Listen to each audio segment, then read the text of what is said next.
buğdaydın önüşünün şartları жөнүндө sizlerге көрсөтүп берет. Buğdaydı öndürүүдө алгач биз үрөндүн өзүнө токтолобуз.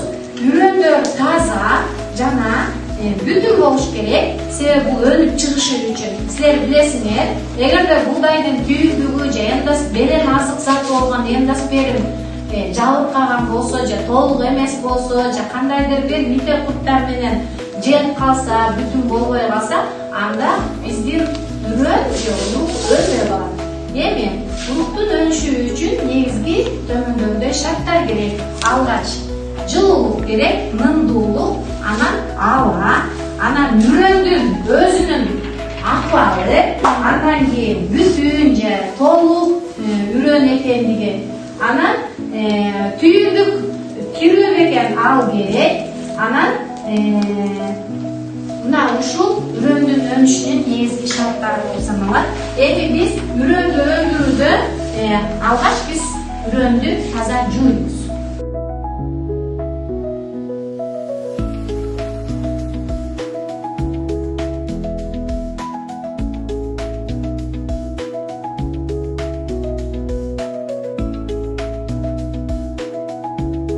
Жууган үрөндүбүз таза жана бүтүн болуп калды.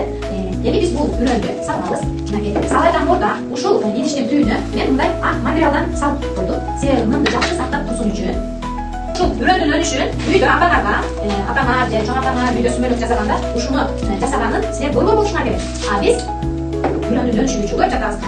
Чындыгында сүмөлөктү жасаганда колдонбайт, бирок ал көп өлчөмдө өндүрүлөт да. Биз үрөндүн өнүшү үчүн азыраак өлчөмдө изилдөө байкоо жүргүзүш үчүн жана азыраак өлчөмдө алдым. Мына үрөндүн өнүшү үчүн алгач биринчи жылуулук керек. Жылуулукту мен муну жылуулук үйгө коём. Экинчи шарты үрөн үчүн сөзсүз түрдө нымдуулук керек. Мен ал нымдуулукту азыр жуудук, анан буга болсо азыраак өлчөмдө нын чачып турам. Себеби азыр эле жуудук да. Буну бугдай кургап кетпесин үчүн мезгил менен чачып турам.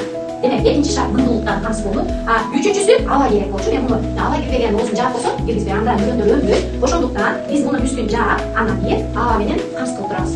Байкоо жүргүзүп турабыз. А мен муну мезгил менен куруп катпай,